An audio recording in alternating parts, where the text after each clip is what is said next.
I came, I saw, Irem on episode 51 of NES Works.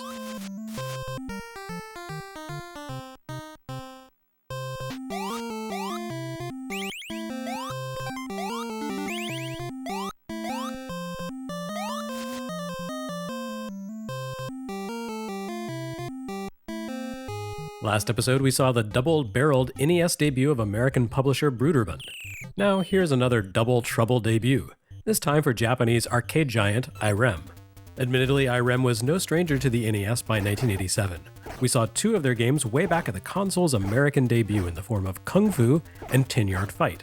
However, both of those games came to the console courtesy of Nintendo themselves.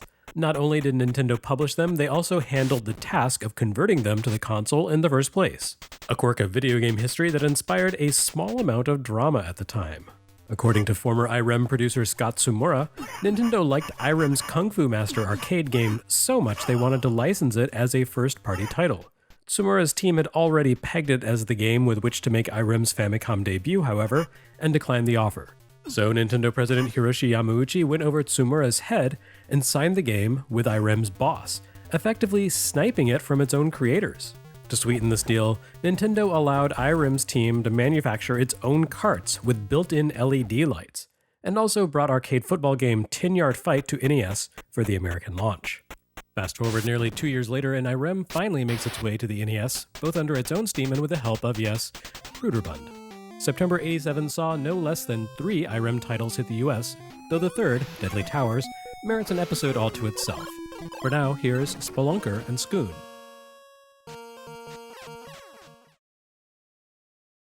Spelunker makes a nice companion piece to the last episode of NES Works. Much like Lode Runner, this is a Western computer game whose Japanese release for Famicom took on a life of its own and has outlasted the original Works' legacy. These days, Spelunker is probably known best in the West for inspiring Derek Yu's Spelunky. For the first 25 years of its life or so, however, Spelunker lived on as a work that blurred the line between cult favorite and mainstream work over in Japan. Released toward the end of 1985 in Japan, Spelunker caught the tail end of the initial Famicom boom and quickly garnered interest for its explosively harsh design.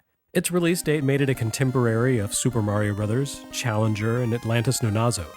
Action games with a high degree of difficulty and dense world design. It's one of those games that remains seared into the memories of Japanese game enthusiasts of a certain age. Irem continued to capitalize on its popularity by selling reissues and merchandise right up to the point that Irem gave up on making video games and sold the rights to Tozai Games.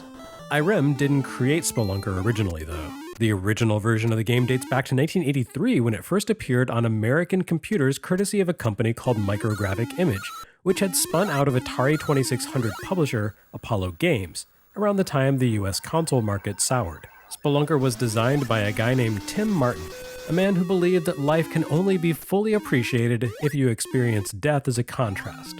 Well, no, okay, I made that up, but Martin definitely took his share of virtual lives.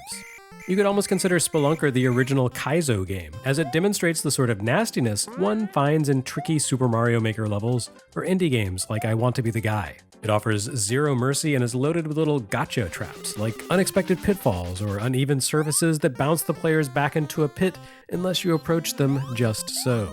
Spelunker isn't particularly a large game. It consists of a single cavern divided by a series of gates, and if you know what you're doing, it only takes 10-12 minutes to complete, with speedruns clocking in at around 7 minutes. What makes this whole thing such a daunting proposition is that Spelunker demands perfect performance from players. Your adventurer has 3 lives in which to complete his journey, and the tiniest error is instantly fatal. You discover this immediately as you descend into the cavern by way of a small elevator. Unless you leap off the elevator to the ground next to it, a requirement that isn't immediately intuitive, you will fall to death in your very first action. Not that falling to your death is hard to do here. The Spelunker himself deals with verticality even worse than Mario did in Donkey Kong. He can't survive a drop from his own height, which is a real shortcoming when you're exploring a cave full of uneven surfaces and ropes and platforms. Your goal in Spelunker is to reach the treasure at the end while collecting all the gold you find along the way. But you need to collect many other items as well.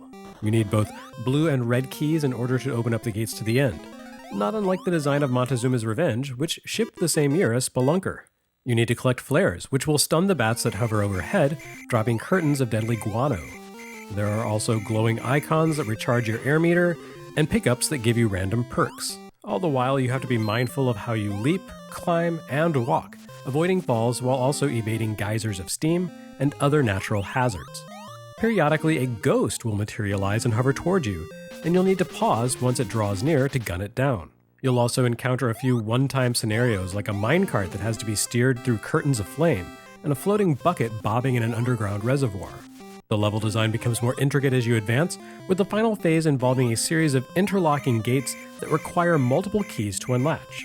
Really though, it's a pretty straightforward adventure, and once you learn its tricks, it's not impossible to complete. What makes it so infamously difficult is simply that it allows no margin for error. You need to time and judge leaps perfectly every single time, give yourself enough safe distance from the bombs you set to destroy obstacles, and stock up on flares to stun bats, or else get really good at dodging poop. And if you're wondering to yourself, did Jeremy Parish use cheat codes in order to get through this game? Well, you're goddamn right. Irem did a fine job of converting the game, giving it a treatment similar to Brøderbund's take on Lode Runner. It's faithful but much cuter. And I think the combination of charming graphics, memorable music, and soul-crushing precision game design made for a game that stuck in Japan's collective memory when it debuted in 1985. The Brøderbund connections don't end there, though. Brøderbund had actually picked up the rights to the PC version of Spelunker along the way, so they naturally handled publication duties for the game in the US on NES. It was yet another vintage PC game conversion for the company, though their next release will definitely be its own thing. Unlike in Japan, Spelunker has a fairly negative reputation in the US, one that isn't really warranted. Like the best hard games, it can be punishingly difficult, but it's not unfair, it's merely a demanding taskmaster. These days, you can best sample the essence of the game in the form of Mossmouth's Spelunky, or through Tozai-developed modern-day follow-ups like Spelunker Party. It's sometimes hard to know why certain games took off in Japan back in the 80s, but Spelunker connected with the Famicom audience, and its popularity still sustains the series more than 35 years after its original debut.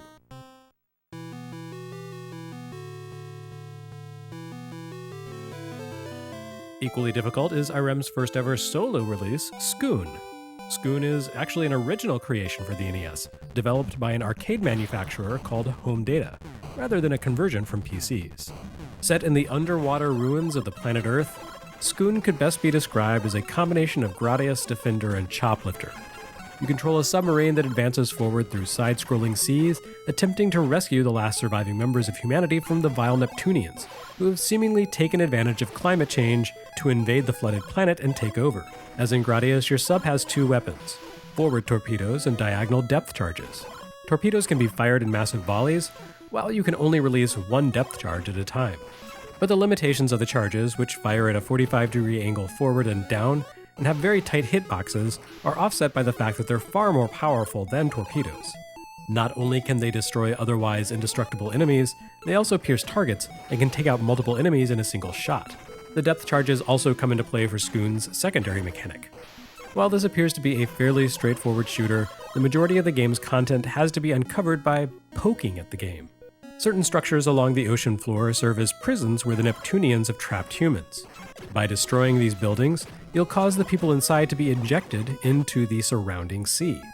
If you can grab these humans before they scroll off screen, or the pair of killer whales that constantly hound you abduct them, you'll collect them in your submarine, Sqoon, up to 9 at a time. Simply rescuing them isn't sufficient to count as a win, though. Instead, you need to summon a rescue craft and transfer the liberated captives to the other boat. This craft will automatically appear on the surface once you have 9 people aboard, but you can also call it into action by zapping the crabs you see scuttling along the ocean floor with a depth charge and touching it during the brief window in which it becomes stunned. Once the craft arrives, you can transfer prisoners from Sqoon to the safety of the boat by docking and rapidly tapping the B button. You're left vulnerable while docking, but if you can transfer a few prisoners, you'll be rewarded with precious fuel to continue your odyssey. And if you can transfer a full 9 prisoners at once, you'll be granted an even better reward: a weapon upgrade that turns your torpedo into a screen-filling spread shot. Due to the fuel gauge, there's a hard limit on how far you can venture into Sqoon without understanding the capture and rescue mechanic. It's a tough game. There's a lot happening in Sqoon, and it all happens quickly. This is a rare shooter where nothing shoots back at you, but the blindingly fast assault and the quirky patterns of enemy formations is challenging enough. and the need to rescue and release captives adds another factor to complicate the action. Sqoon has a fairly bare-bones look about it, especially compared to something like Gradius. But it's no less challenging for all that. Its complex mechanics take a while to sort out, and it appears to have become something of an NES cult hit as more players come to appreciate the depth of its design. Its price on the aftermarket has been steadily climbing over the past few years, which has undoubtedly been hastened by the fact that Irem has never reissued or republished the game. The closest thing we've ever really seen to an acknowledgement that Sqoon even existed was In the Hunt, another Irem-published underwater shooter that shipped nearly a decade later and whose team would go on to form Nazca and create Metal Slug. I don't think there's any real link between Sqoon and In the Hunt though, so any connection this particular game would appear to have to the larger realm of video game history is a mere coincidence.